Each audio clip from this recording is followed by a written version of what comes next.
Ladies and gentlemen, boys and girls, wadau and wadauet, how will it be?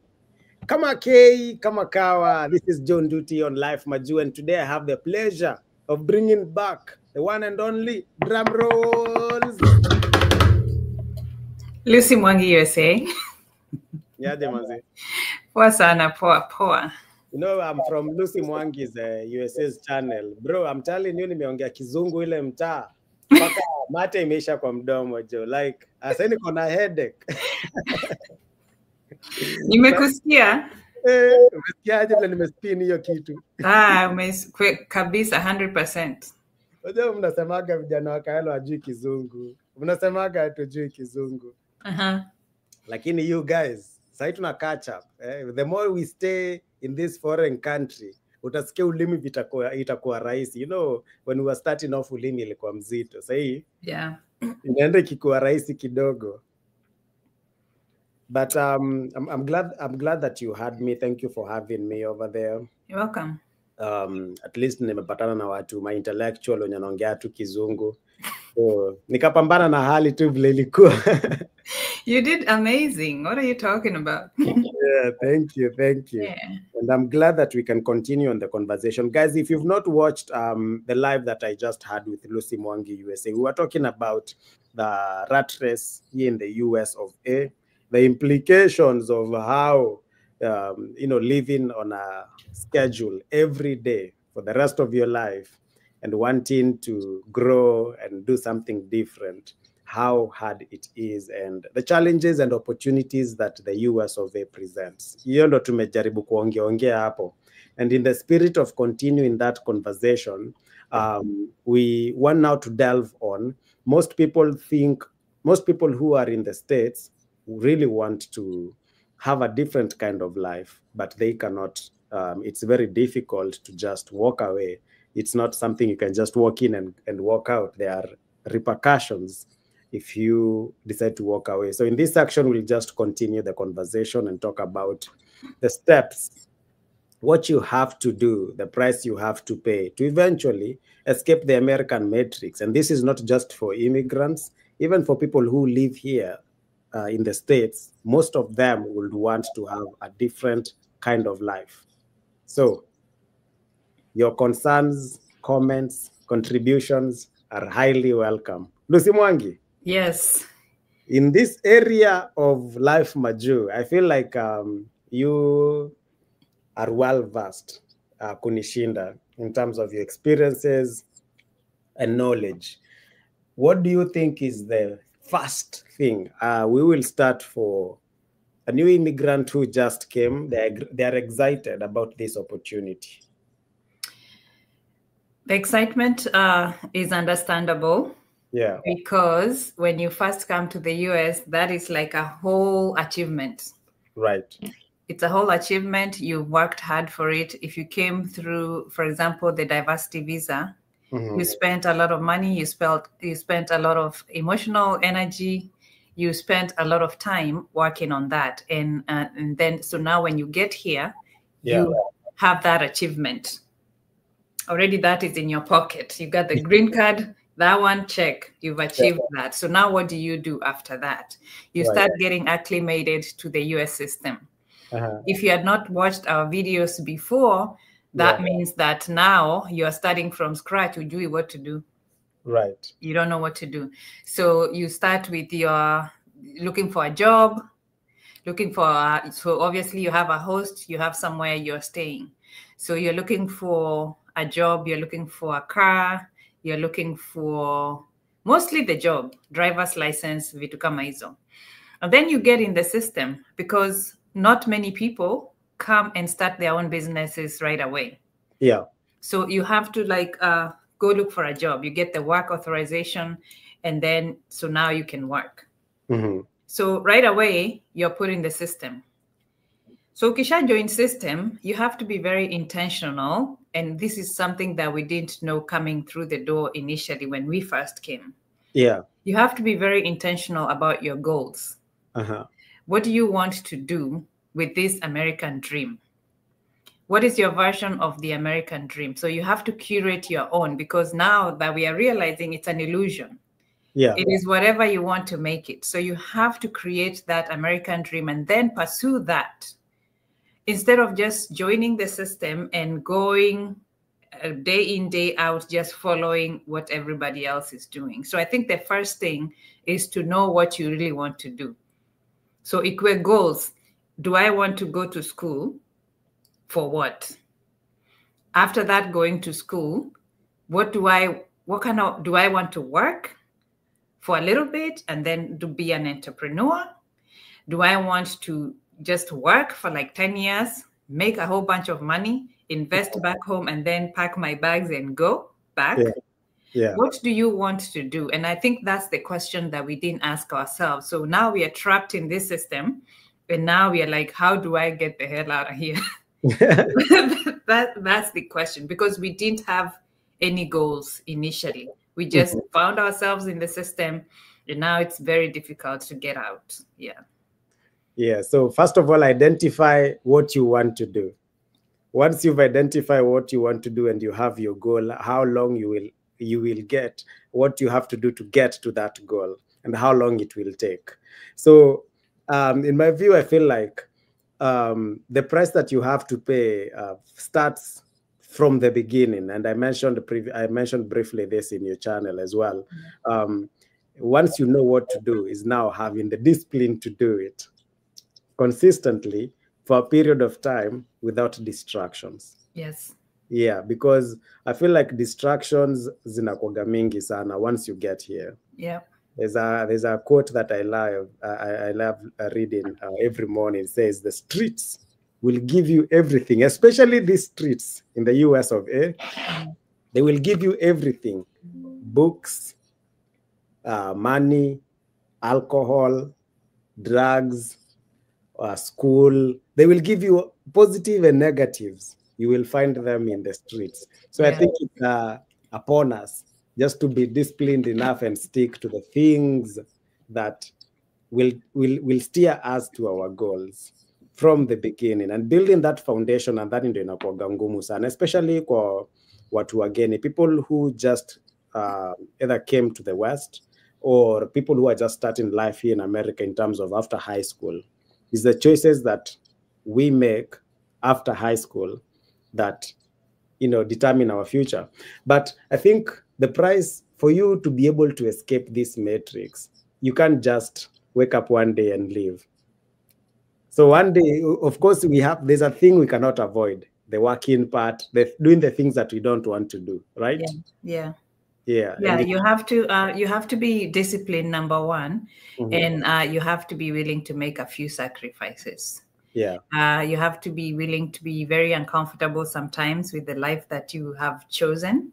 Yeah. If you decide to go to school, then that means for a certain length of time, depending on what you're taking, you're not going to be able to get a full income.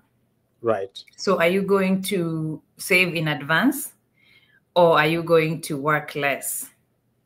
Either way, you're not going to get that consistent source of income. So you have to be willing to either downgrade kabisa, live below your means to a point where you're like, guy, bado niko America. But you have to be willing to do that because you're looking at the goal. You're looking at the end result. Is it going to help me to achieve what I want to achieve? Correct. Another sacrifice that you will have to make, for the most part, is the family. Obviously, when we are here, if you came with your whole family, then that's great. But the sacrifice is you're isolated and you're separated from your family. And it's not like you catch a bus and go back home every 3 months. No. So you're stuck here following your dream and working towards whatever that you need to do. So that family separation is another sacrifice that we have to make. Social isolation, Nuku, there is no life. When you decide to go on your grind, there's no life. There is no life. When you want 100% to go on, more money, more problems. We cannot even hook up on Saturday. You look at us like today is a Sunday. When you decide to go on your grind, then there is that social isolation. because you have focus. You have laser focus that this is what I want to do. And there's a time period that you have assigned it. Mm-hmm. So if you put a time period and a consistent effort, mm-hmm. I think utakuwa sawa. Yeah. Yeah, and just knowing exactly what you want to do. Some people want to stay here forever, which is fine. Right. Some people have no intentions of ever leaving the US. Washakuja, that's it. I think that's what we were calling about. The dopamine level has been achieved. The wamefika. Yeah. Yeah. So if that's the case, then that's the case. Do you want to be employed for forever?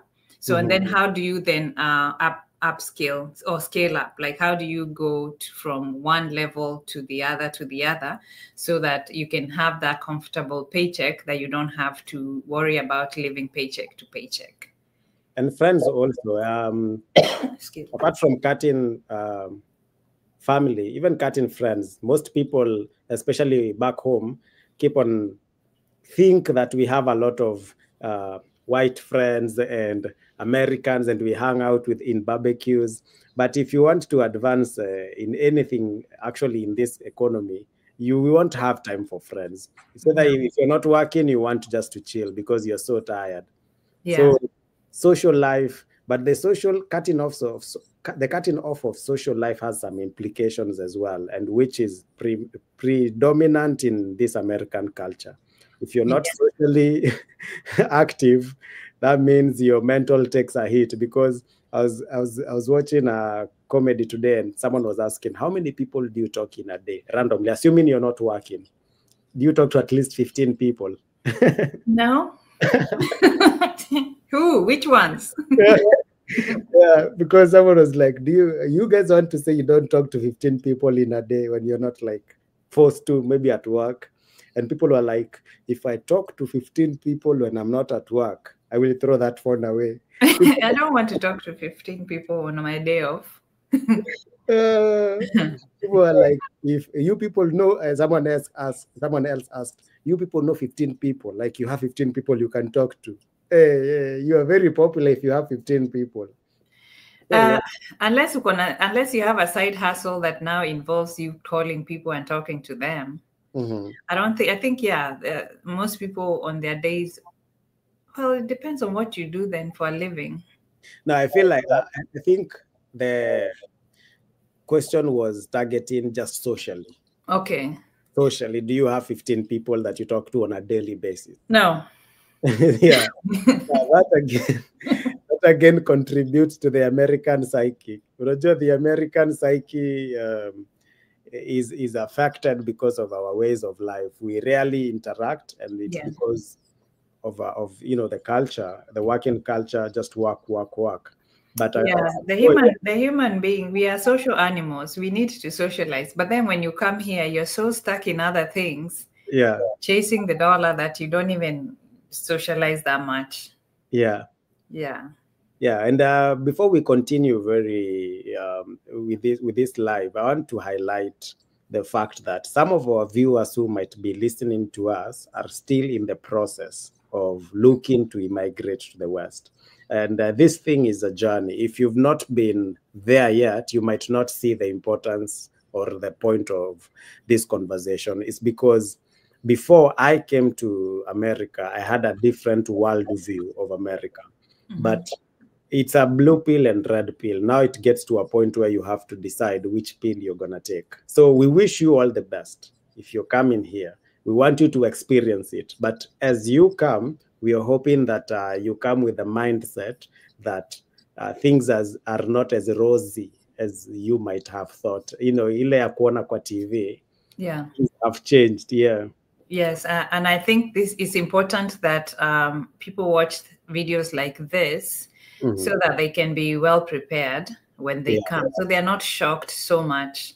Yeah. And then so they don't have regrets later, saying, okay, I wish I knew this. If I videos that say, I wish I knew then what I know now. Yeah. So this is an opportunity to learn those things. Yeah. So that when I hear information. And you know what your expectations. Yeah. You know what your expectations, movie, you come knowing that the hustle is real. And I think, again, this conversation might be taken out of context by some people. Like Dan is asking if I'm tired of living in America. I am not tired. And the getting out of the matrix is relative. You can still live in America, but you're not part of the matrix. Maybe let me highlight. When we talk about the matrix, what do we mean by the matrix?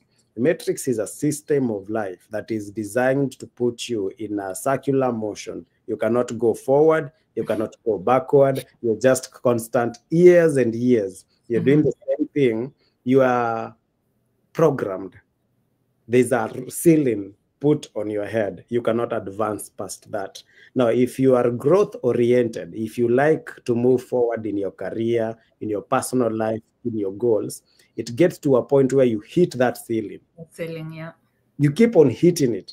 Before 5 years ago, I wanted just to have that ceiling because the opportunities were not there from in Kenya. But when I came here, now I feel like I'm being suffocated in this ceiling. I need more. So the break the ceiling, break the glass ceiling. To break the glass ceiling, but breaking the glass ceiling comes with a lot of pain. You will bleed. It will cut your face, and you will bleed a lot. So when we talk about the matrix, we're talking about a situation where it's constant state of no growth. And people who watch from Africa can relate to this because you all know someone who went to the West, any country in the West, they don't talk to you guys, they don't come home, they don't actually, you don't see them for years and years. I promise you, it's not their wish. They are just in a situation where there's a ceiling, they cannot leave, they just have to be there. Now, we are talking about how can we now change our ways of life and be free again. Earn money, but be free. Yeah. Yeah, that's the huge conversation, because some of us that came here years ago are being slapped now in the face by the realization that we were running on autopilot and just allowing life just to control us instead of you taking control of your life. Right. You just wake up in the morning, you and some of you will say, but that's life everywhere. No. But if you compare when I was in Kenya, because I worked there for a little bit, for like 5 or 6 years before I came here, the quality of life, even with the little amount of money that we were making, the quality of life, the family, family being around and you being able to just enjoy your time off. And like mentally, there was like peace. But then you come here and you're just stuck in this matrix. You can't come out. You can come out, but then you have to sacrifice a lot to come out. So how do we do that? And what are some of those sacrifices that we really have to pay? Because, for example, okay, so I came here as a single person. So I was single. I came here, started working, pesa ndio hiyo, I made money, sent money home, did this, did that, educated people, all of that. And then I got married. You get married, have kids, have a child. So now you're in the system, kabisa, 100%. Yeah. So the child goes to this school, and then I was like, okay, now let me pursue more education. In the system, ukondani. And then now with the school, it's like, okay, so let me look for this other job that will give me more money, because the money is never enough. But if you don't have like a certain goal, a vision of what is it that you want to do with this America, that you're here, you're here, now what? What do you want to get out of it? I didn't have that. I thought you come, you get the job, you go to work, you pay your bills. It's like you work just to pay bills. And at some point, it gets to a point where is that it? That's it? That's it? Yeah, that cannot be it. Yeah. And for someone for someone who might be watching and they're not in America, they might feel like as if we are complaining, as if we are not satisfied with what we have. Or grateful. Or grateful. I think it gets to a point where you do the same thing over and over again until now you start questioning yourself if that's all that you have to do. And you need to do more, but you cannot do more. But again, as we strategize on how to live, to have financial freedom and live freely, especially for immigrants and even for anyone, when you started talking, you mentioned that when you came, you were getting some good money, life was picking up, you didn't have a lot of responsibility, no marriage, no kids, no school, but you were getting paid. I feel like for most immigrants at that point, when it's just you and your money, that is the point where you should just keep your money, keep your relationship, do not advance yet. Take your time. Take your time before you advance, because when you buy a new car, you've committed yourself. You have. If you buy a new house, you have committed yourself. If you get into a relationship, you have committed yourself. And relationships here in America, they are kind of like a business transaction. It is a partnership. It's an LLC. Like Kenya, you just gongeana huko and move on. Huku there are repercussions, good and bad, of being in a relationship. Yeah. So I feel like, first of all, keep your money. Like someone was asking, Eric Wainana was asking, so what is how can you, Eric Waishira, yeah. So what do you have to do to escape the matrix? Number one, keep your money. The culture of black tax has to end. The culture of black tax has to end. No one is successful that has ever been successful by giving out their money. All their money. Yeah, you just got it. You came from Africa or Asia or any other Western country. The reason you came here is because you were poor. Even if you came from Europe, you were poor in Europe. You could not make ends meet in Europe, and you're looking for the American dream. So if you just got your first paycheck, second paycheck, third paycheck, you can never achieve financial stability if you're just giving it away and not even invest in it. And I think for us, most Africans, that's what we've done, because we are used to the black tax and supporting people, and we are not even yet there. So if you are still in the situation where you're sending money, please stop. Whoever is at home, they can wait until you get to a point where you're stable enough. And then the other, I think in my view, the other point of escaping the matrix is, as long as you see sign on the dotted line, please do not sign on the dotted line. Avoid situations where you have to sign on the dotted line. There are many places. So what places are we talking about? There are many places where you'll be asked to sign on the dotted line. Unless it's something that is putting money in your pocket, avoid signing on the dotted line. Signing on the dotted line because America is all about business. There's no community here. It's all about business. Any dollar you earn, someone else has lost it. Any time you lose a dollar, someone else has earned it. Has taken it, yeah. Has taken it. So most of the time when you're being asked to sign on the dotted line, is because someone is trying to make you commit to something that will take money out of your pocket. So ask yourself, do I really need it? Can I survive without it? Is it a necessity? Is it something every day I will use? And nowadays, there are ways that I can get it without signing that dotted line. Yeah.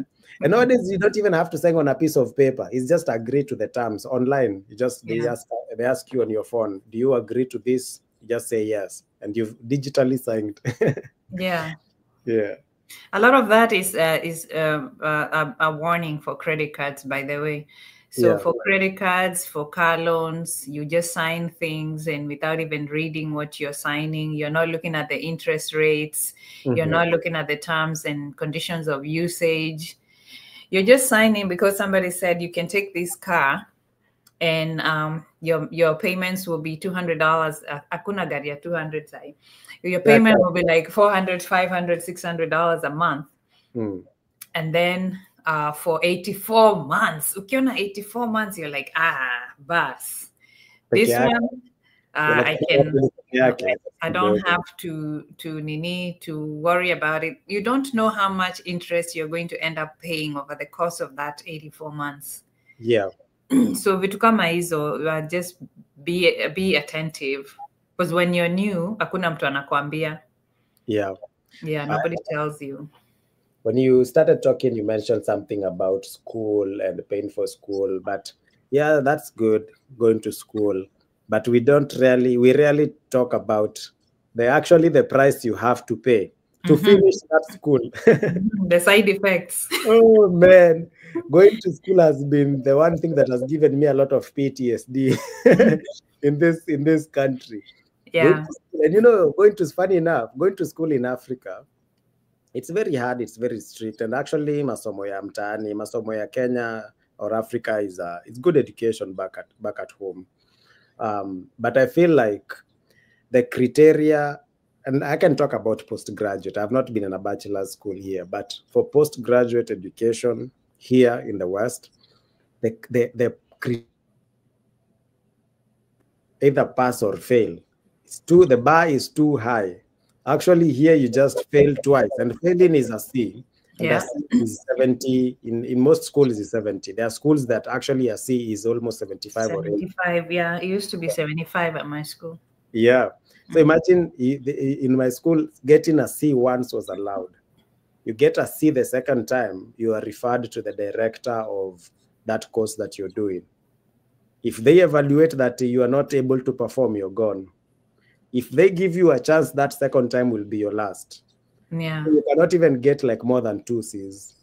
Hey, you are given the chance. CC. One failure, you're out. One failure, go.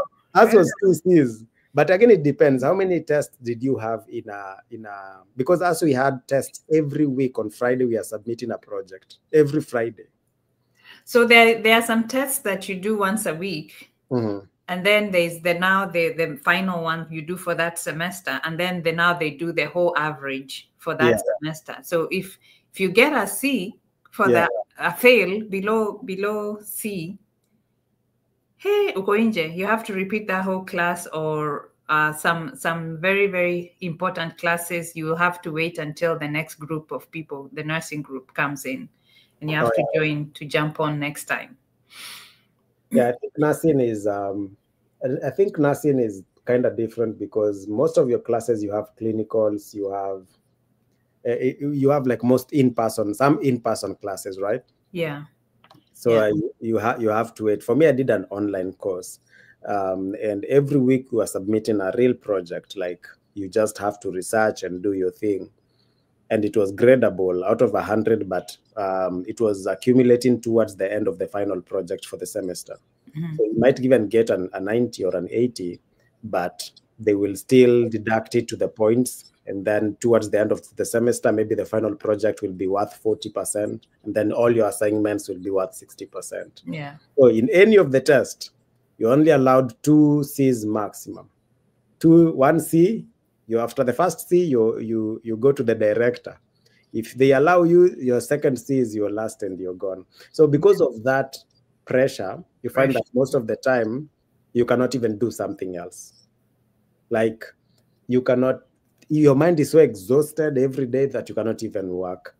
But these are things that you have to do because the American metrics, and for us, we get trapped easily. There are people who come here, they don't go to school because when they are new, they're given an opportunity that looks so good to be true. You come here, all of a sudden, an entry job tells you they'll pay you 20-something an hour, and you get comfortable in that. Not knowing for you to escape the matrix, you need these higher pays, first of all. If you don't increase your knowledge and education, knowledge and education, you're not growing. Yeah. And the cost of trying to work in conjunction with going to school. It's a hell. The toll it takes on your brain, on your mental, on your social, on your money. Me, because I'm still paying from going back to school. Sometimes I'm like, should I have just stayed as an LPN? Because why am I still suffering from the side effects of going back to RN school? But there's a difference in pay. 3 years later. There's a difference in pay, right? There's a difference in pay, but you you suffered some financial consequences from going back to school. So now you're trying to catch up. So even if you're seeing the pay increase, it's going back to helping cover the loopholes that you had during that time that you were going to school. So maybe it will take me another year or so to just get caught up. Yeah, I briefly worked in a healthcare facility, and I met LPNs who had been LPNs for almost 20 years. And I was like, they're knowledgeable. Actually, their knowledge on the floor and how they perform their tasks, it's almost at the level of an RN. The difference is the clearance level of what they can sign off or not. The scope of practice and licensing, yeah. And I was like, why have you never gone back to school to be an RN? You seem to know everything that an RN knows. And they were like, I feel like this is almost the same pay with an RN. Maybe you can enlighten us. Is it almost the same pay between an RN and an LPN? So it depends, like you're saying, if you've worked somewhere for a long time. So if they're getting the pay raises as they're supposed to, then you find that the more the years you've served there, the more the money that you're making, to a point where you are like up and up with the RNs. Okay. So maybe because they've been there for a long time, and they feel like because some LPNs make more money than RNs, especially the new entry RNs. If you're just graduating from school, you're going to be started on a lower rate. So maybe they are looking at the hassles of going back to school, how much it's going to take. Maybe they are all older and they don't want to be bothered with that. And if they look at the rates, kama ziko hapa na hapa, they're like, it doesn't make sense. But that's the only thing I would think. Or maybe they're not in a position to go back to school, or they don't want to.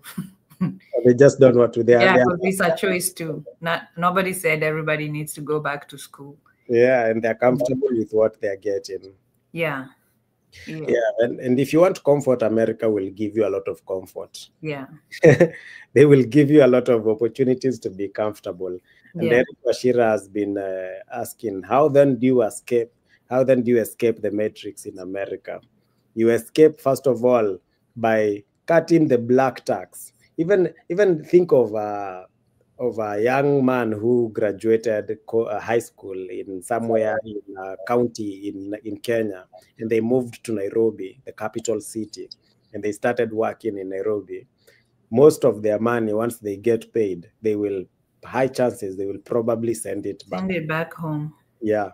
And you just move to Nairobi, the capital city. And actually, as they send the money back home, they are living probably in a one-bedroom or a single room. They're sharing. They are living in dingy places. They cannot confidently support themselves, but they will be sending that money home. That means their paycheck, their growth is stunted. The growth moves very slow because their money is not working for them. So the first thing you need to do as a new immigrant, and I should have known that when I was new, I should have kept my money first so that I can be stable enough in this foreign country before I decide to give it away. The second thing is educating yourself, having knowledge, because even if you've been educated in your country, they don't give a damn about your education. No, they don't. They need to see that you have the minds to understand the American education. Yeah, I think that part that you're raising about us coming here and you start sending money right away without establishing yourself, without even knowing if you're able even to manage the life here. I think we should extend ourselves grace, and also give ourselves time. The new immigrants coming in, give yourself time to establish some kind of foundation. Because once you start sending that money, I promise you, it will be continuous and the hands will be extended every time. So as soon as you start sending that, just know umefungua milango, the doors have been open. So put yourself first and worry about establishing something for yourself, your self-growth first, so that you can have some kind of foundation when you start sending the money, at least you're not struggling so much. Right. Yeah. Yeah, that will boost you a lot. And also, have something that you want to do, or your own dream or vision, either by the time you get here to the West or after you get here. Just don't be on autopilot, what you mentioned earlier on. Yeah. And it's about being on autopilot. I think it starts with our host. If our host says, me, I've been in medical and I would like you to go to medical, which is the route that most Africans take. Yeah. If my host was in medical at first, I think my first option would have been medical. Yeah. But it was doing something totally different. So I feel like, first of all, I hope your host will direct you towards the right direction. And even if they don't, you know something that you've always wanted to do.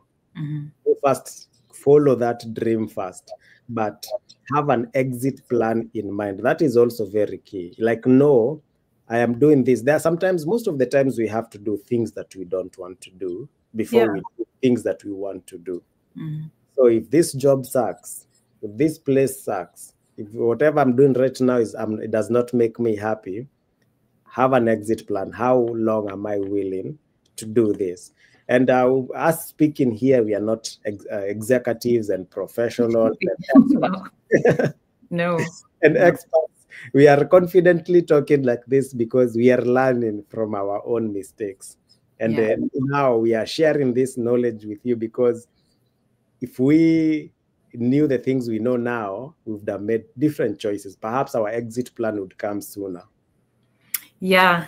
20 years later, still looking for the American dream. 20 years later, and you see it when you dream at night. When I'm sleeping, I'm asleep. You don't even see the American dream. First of all, autopilot is actually something that we need to address. Yeah. Living on autopilot.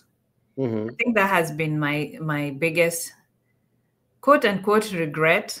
And I know I still have time to rectify my mistakes. And I'm not afraid to come on these channels and just say the things that I feel like I made mistakes and what can I change? Because I feel like I still have time to make some improvements or some changes. This thing of just taking life at face value. Yeah. It's like whatever you're handed, you feel like that's enough. Yeah. Especially with the jobs and everything. So with the job market, it's like, okay, the job decides this is how much you're worth. This is what we are going to give you, because now you've graduated from an LPN to an RN.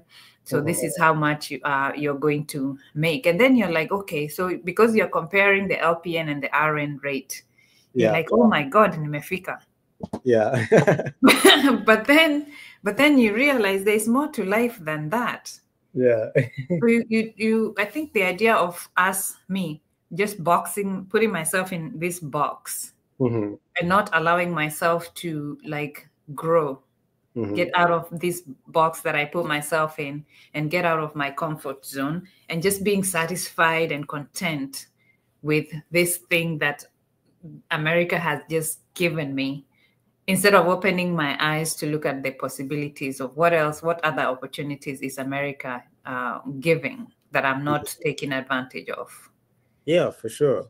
Yeah. And I think being on autopilot, it usually comes from a place where we didn't have opportunities. Yeah. So we come here and an opportunity is presented to us.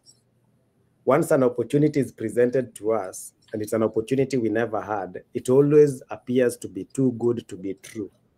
Are you telling me, you guys, you're giving me this amount of money and I just came from a situation where I didn't have a job? Yeah. Are you telling me after a few months I will be able to have my own apartment, or after a few years I will be able to buy my own house if I stick my head in this job and just not miss a day? So because we come from a place of luck, where we didn't have much, that's why we are on autopilot and appreciate the little that we get, because we never had something. But again, we forget that in this environment, when they say, and for those who might feel that we are shitting on America, no, we are not shitting on America. America is a great place, and it's true the opportunities are there. I think the point that we are driving home is, it's true, America is the land of opportunities. There are so many opportunities, but do not settle. Just do not be satisfied too fast. Do not be just be given this and say this is enough for me. No. If you are a school person, advance. If they are giving you money to go to school, take that debt, go to school. That's the thing. Yeah. That's if that's all you want, to go to school, have a PhD, like I think Arnold mentioned about PhD. Yeah, he's in Vermont. If you want to be a doctor, to be called Dr. somebody, and they are giving you money to go to school, do it. But there are people who've been in the US for so long, and they've never even taken a course on anything. It's the same job that you were given at first. You've stuck with it for a long time. Why are you satisfied with so little? You know, so I think the point we are trying to say is, do not be satisfied with the little that they give you. Advance, escalate your privileges. Escalate your privileges, and then take advantage of the opportunities. For example, what I've found, I was at work the other day, and I was surprised at how many people are not using the benefits. Since you are there at work already, why not maximize the benefits that the company is offering you? So I'm walking around and I'm finding out that there are people who don't even have that 401k. So if you are going to if you want to enjoy retirement, or if you want to make use of the benefits that the company is giving you, then maximize those opportunities. So if you're not, there's a 401k offered, you don't want to take that. There's a company match of 4%. You're just leaving money on the table. So things like those, just take advantage of those things, because if you work for that company for 10, they're there 20 years. So can you imagine just working for a company for that long and then refusing to take advantage of that free money? And then later on, you start regretting and saying, wow, if I had taken this money and invested it, it would have turned out to be this much. So the little things that the company is offering, like you said, tuition reimbursement, if they're paying for your school, even if you have to stay there for an extra 2 years or something, if that's the direction you want to take, then it won't feel like as if you're being pressured to do something, because that's what you wanted to do. So if you want to go back to school, take advantage of the tuition reimbursement if they have it. Take advantage of any other benefits that they have. Maximize the opportunities, because like you said, America will give you all kinds of opportunities. So it's up to us to just take what we can take, use it to our benefit. Yeah. And I think when we talk about escaping the American matrix, most people might just think of this as in the context of just leaving America for good. No. You can escape and still be in the US. Go here and enjoy your life. You can enjoy your life in America, but you're not in a situation where you feel like you're stuck. And as you've mentioned, take advantage of the things, of the opportunities that you have sooner, because, for example, in healthcare, I know for sure, if you start as an LPN, as a CNA, there are so many hospitals are willing to sponsor your education to get an LPN if you say you sign into a 2-year commitment. Even if you started as an LPN, so many hospitals are willing to sponsor your education, as long as mostly it's a 2-year commitment. Assuming you get your education through your job. And you give them your 2 years. With that now certification, your license that you get from that job, do you know now you can escape the matrix in your own way? And matrix escaping it's different to different people. You know, for me, escaping the matrix is being in a situation where I don't have to clock in every day to work. I don't have to be there to work. That's my version of escaping the matrix. Someone else escaping the matrix is living in another country. Someone else escaping the matrix is being able to travel for work to different states. For example, being a truck driver. That will give them a lot of joy. So that license that you might even get from your job, assuming you hate going to that job, and you have a license. Do you know now you can become, say, a travel nurse and work in different states and do all manner of things? So I feel like most of us are not ready to give up the comfort for the long-term benefit, because everyone feels the pain, but we're not willing to abandon our comfort so that we can, change. Yeah, I think my matrix, escaping the my definition of matrix is just being stuck. I feel like I'm stuck. There's a plateau that somebody reaches, and there's no personal growth.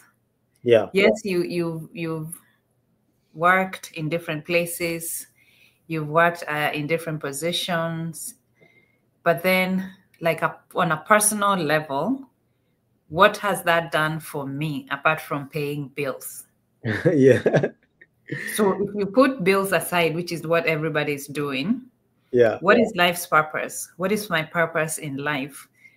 Am I just here to wake up in the morning, go to work, clock in, or if your salary, you don't clock in, but you get the same amount of money every month? Yeah, and then what is beyond that? Life beyond a paycheck? Like, what is it? What is it? So that's, I feel like if I come out of that and I find that purpose and follow that purpose, then I will live a more fulfilled life.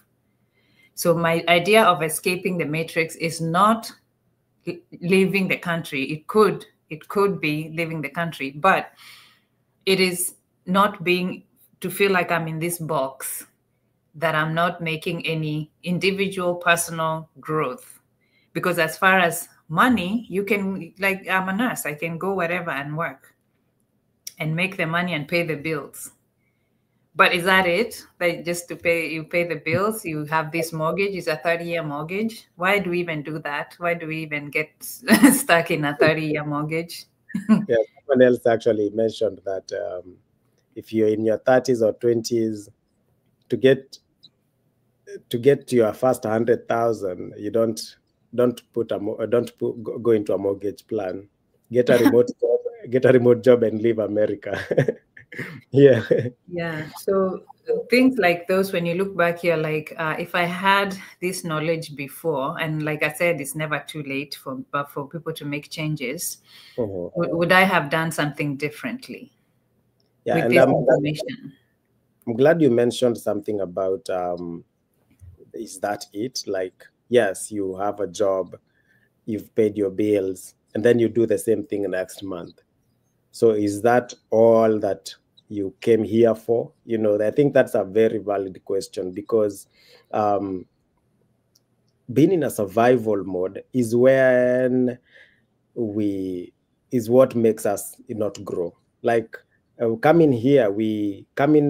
to overseas, we went to overseas because we were on survival mode for so long. We did not have these opportunities. Then we get here, we have a job, but that job is still on survival mode.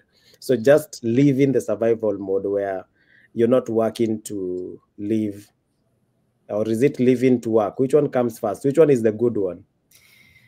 Do you work to live? Living to work or working to live? I don't know. Both of them sound bad. Do you live to work or work to live? Yeah, both of them sound bad, but I think work sound bad. Living to work, or working to live? Working to live, because working to live sounds like if you don't work, you won't live. And living to work, so you're alive and then you go. I don't know, but both of them. Well, I know one of them is good, but right now they all sound bad. Yeah. So both of them sound bad, but you don't want to be in a situation living to work ndio kuchachisha. Living to work, not working to live. Okay. So basically, you don't want to be in a situation where if you don't work, you're dead. If you don't work, you're homeless. If you don't work, you want to be in a situation where you're not under constant pressure to perform always. Yeah. And you mentioned something about, if you're doing something that you love, you won't feel like you're working. So if you are in a job, I feel like we might be talking, we might have this view because we are not in a job that we That are we like.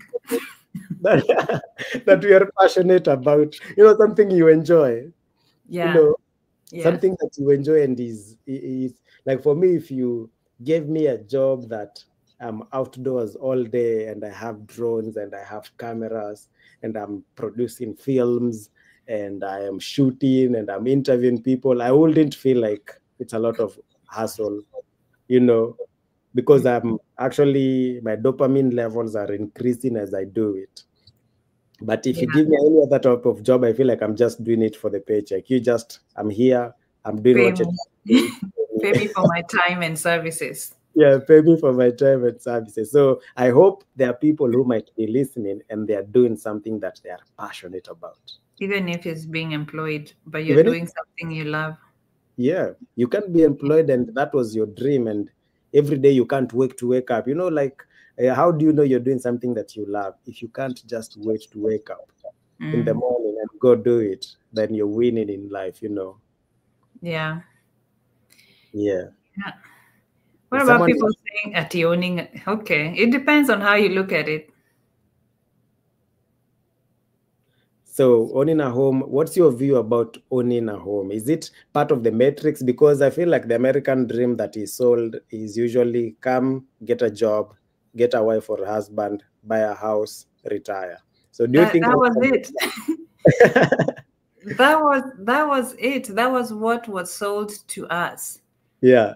So that's why when we come, you're like, ulibai nyumba, ulibai nyumba. Did you buy a house? Have you bought a house yet? Mm. Because that is supposed to put you in a rank of the successful people who have come from Africa now to America. You bought a house in the US, Yeah. not knowing that sometimes that's like the real trap.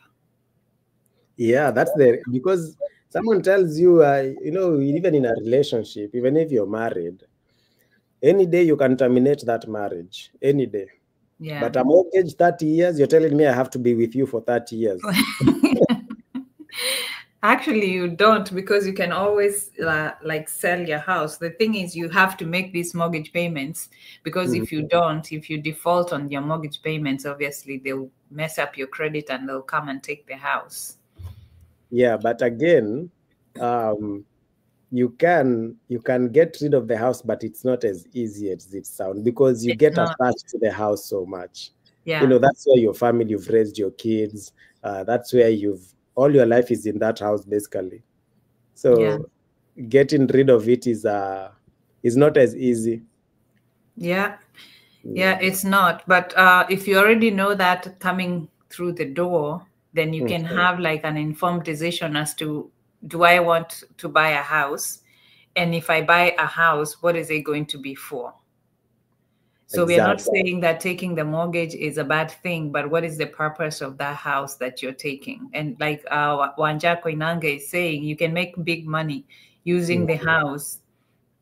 If you leverage that house for other, like a business, use it for other functions, as opposed to just being your primary residence, living quarters. Yeah. Yeah, yeah. And I think what you've mentioned is what Wanja Koinange was saying. She owns a home and pays 4K mortgage, and the other part is 4K in bank. Oh, rented for two families, one pays mortgage 4K and the other 4K is in the bank. So Mhm. wait, you own a home and one tenant pays 4K, or how does it work? They say it has two levels, and each level is rented for two families. One pays mortgage 4K, and the other part is 4K is in the bank. So how much are they paying per month? So that means they're Eight. in, they're two families. Yeah. Because is she saying that the house makes 8K a month? I Because think that, that's what she's implying. So, because if she's taking the 4K and paying for the mortgage, it must be a big house. it must be And a big. then the 4K she puts in the bank is a profit. So depending on what purpose you're using your house for, it could be a good thing. So we are not discrediting, and we are not like saying kabisa ati taking a mortgage is bad. But Yeah. what is our house helping you do? Yeah. Yeah, so I think real estate should be, the matrix has to do with putting yourself in a situation where you don't have to physically go to work to earn a living. Like, and real estate is a good way of escaping the 9 to 5, because if you have real estate that is producing income, or anything that is producing income, at a public washing machines, Laundromats. laundromats, or these drinks dispensers, what are they called? Kwenye unawekaga pesa drinking, Vending machines. And vending machines. Like, do anything that will put money in your pocket without you physically being there. I think that is also a key step in escaping the matrix. Yeah. Yeah. So yeah, homes watu wananunua, but for what? For what purpose? Yeah. Ukinunua yaka kukaa tu hivi utatii. Yeah, the same way. The same way we are buying homes, rental properties in Kenya. So apply the same concept. That's what I would advise myself if I was to go back before I purchased a home. Yeah. In Kenya, at least most people do purchase homes for investment, or wanajenga ploti for renting out. Yeah.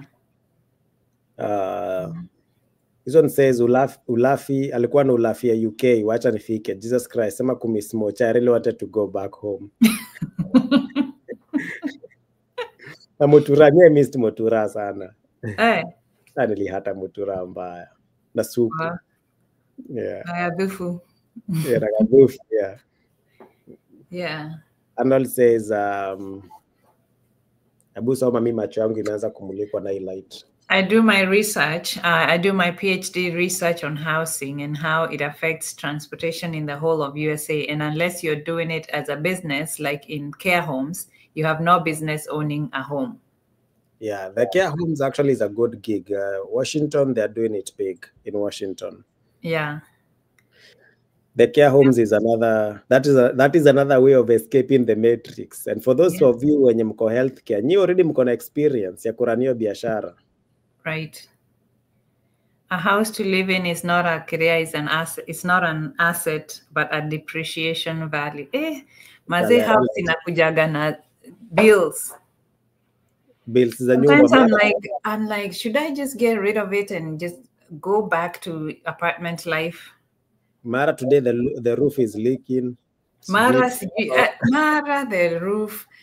Mara sijui property taxes. Yeah. Mara sijui washing machine imefanya nini. Mara sijui Mara sijui you have to do your lawn. Grass. You have to pay somebody to cut your grass.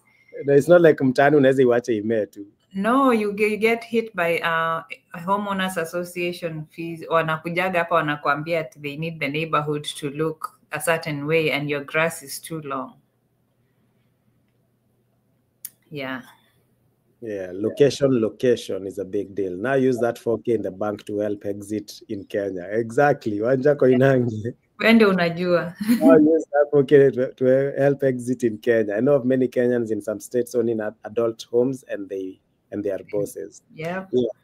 Yeah, if you have 4K monthly and that's net and that's yours, bro, in Kenya you're living good. You're living well, bila pressure. Unaenda unachukua ka apartment somewhere in Kilimani for 100K, because 4K is around $500,000, right? You go take a apartment in La Leafy suburb and you buy a small car and you just Netflix and chill. You stay home. Netflix and chill. What?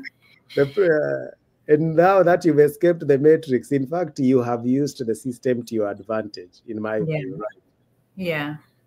The only thing I can say about that is, like, you have to be willing to be on call 24/7. If this is your business, if this is your home care or whatever you're doing, because it's your own business, you have to be willing to be uncomfortable a little bit, because you're on call 24/7. If they need something for that home, the care homes, if somebody calls out, if a nurse or a CNA calls out, you have to go and cover that, because it's your job, it's your business. So that's one thing I wanted to mention. You can't have managers. You can have managers, but even those managers will still call you. For executive decisions. Yeah, for things like that. Like, for example, like if somebody, you need to send somebody to the hospital or something like that. See, they still need to consult you unless the systems work differently in Washington. Yeah. But I would imagine that would be the case here in Delaware. Yeah. Yeah. Anyway, thank you for being part of this live and this conversation, for your contribution as well. We are hitting the 1 hour mark, and most of the time we try to limit our lives to 1 hour. I wish we could go on longer, but again, giza huku inaingiaga mapema. As you can see, earlier on nilikuwa kwa mwangaza fiti, sasa kumeanza kwa now it's getting dark. Yeah. So let's keep, I hope this conversation keeps on going on so that we can, I know of so many Kenyans, immigrants, Ghanaians, Nigerians, people doing things that they don't want to do, but they keep on doing them. Why? What can we do to just do the things that we want to do? Because living in a state of survival, I think, is not the way to go. For how long can you live like that? So it's a conversation that is heading the right way, and bouncing off, or the bouncing of ideas is healthy as well. Yeah. Yep. Asanteni sana manze. Lucy, thank you for coming through. Oh, no problem. Let's keep the conversations going. Make sure you guys, you follow your dreams. This is 2025, is the year of change. Whatever things that you have been saying that you want to do, and that includes me. When I talk about these things, I'm also addressing myself. So the things that we've been saying over the years that we want to do, personal development, things that you want to do on a personal level, professional level, this is the time to do those things. So I wish you all a very, very happy new year, a prosperous 2025, and may all your dreams come true. Amen. And where can they find you? I am Lucy Mwangi USA. I am on YouTube, and I'm also on TikTok, Instagram, Lucy Mwangi USA, Facebook, Lucy Mwangi. Thank you, ladies and gentlemen. And this live was sponsored by Tap Send. If you're sending money to Africa, any part of Africa, use the promo code MAJUU, MAJUU. There's a $20 bonus in there. Unaweza cheza kama wewe, and sisi tutacheza kama sisi. The promo code is MAJUU, MAJUU. $20 bonus ni yako. Tap Send. Kama una your application, please download the application. It's available on all platforms, and you will be good to go. Ama namna gani? Na wazi. Kama K, kama kawa. I'm your host, Joe Nduti. Adios. Thank you, Joe. Thank you.